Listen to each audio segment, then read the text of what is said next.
I found a journal of the plague year on Gutenberg. I was really, really stunned by the parallels with our own time, how nobody knew where the Great Plague came from, how it came in, and it affects London. And London rings itself, it absolutely surrounds itself with a ring. And London says, nobody in, nobody out. So you've got lockdown, and it's specifically in London.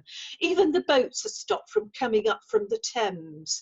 And even then, as was happening while I was convalescing, people were slipping out of London and going off illegally to second homes. You've got physicians walking around wearing great big beaks. I think everybody's seen those illustrations.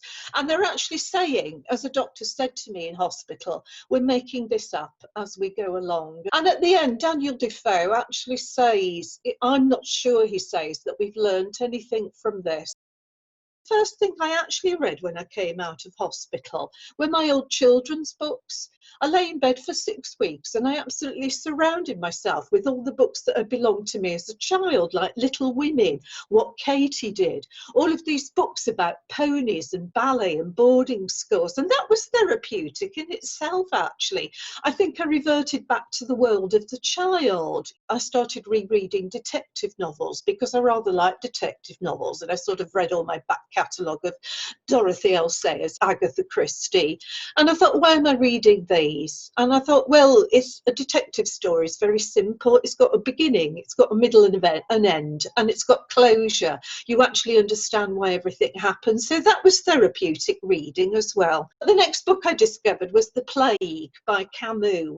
The plague that strikes them in the plague. It's a metaphor for fascism. So that's another thing I discovered in my reading, that a lot of these contagions, viruses, plagues in literature, they're a metaphor for something else, for something that's wrong with society. I thought, well, I wonder, what would you say that the coronavirus of our time represents? And I don't have an answer to that. I read Samuel Pepys's diary. I read the bits which were to do with the plague. And I discovered a couple of poems which I enjoyed very much, and I've put those in the index. And one is To Marguerite by Matthew Arnold, and I think it's a really, really beautiful poem. And it's about how isolated we are. We're islands now. We used to be part of a single continent, and now we're isolated, and we're just longing to get back together again. And I thought, well, yes, that's isolation, really.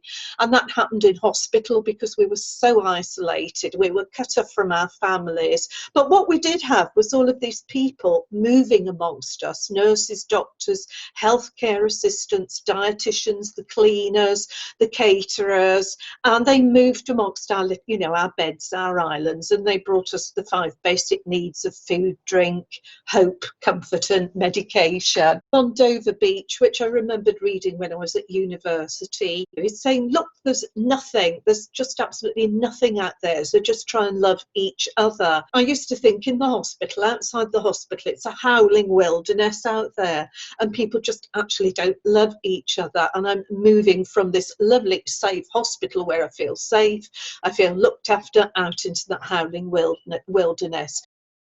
I love Anita Bruckner and Jean Rhys. The characters in Rhys and Bruckner, and they're not even suffering from plague or contagion.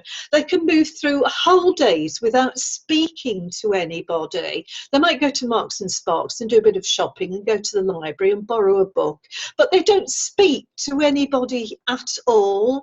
Even if they have a basic conversation, it's meaningless. And in fact, I was keeping in touch by phone and email with some of my friends who are divorced or single, and they actually said to me, a whole day can go by and I don't speak to anybody at all. Whereas before, I could go to the corner shop at least and speak to somebody there. I'm off work and I'm not speaking to anybody. I think what it taught you is that you are not alone in anything that you suffer, because obviously I've been through quite a traumatic experience.